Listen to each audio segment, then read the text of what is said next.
Ayan, tayo po ay magluluto ng ginataang gulay na may sariwang hipon po. Ayan, napakabango at napakasarap. Yummy, yummy. Panoorin po natin ang aking maiksing pagluluto. Thank you. Ayan, magluluto po tayo ng ginisang kalabasa na may hipon. Ang laki ng hipon. Gisa natin sa bawang sibuyas, luya na may sitaw, dahon ng sili, at syempre ang siling maanghang. Ayan po, lalagyan po yan natin ng gata.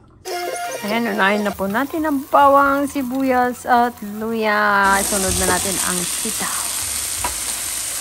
Ayan, at kalabasa. Gisa-gisa lang po ng kaunti.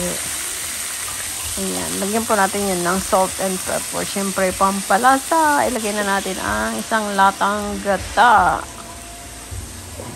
May konting asin. Ayan, pakuluan po natin hanggang sa medyo lambot na siya. And then, ilagay na po natin ang hipon.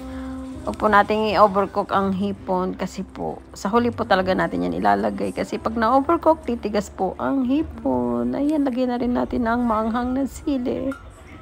Hindi ko na hinati-hati ang sili at magiging super anghang naman siya.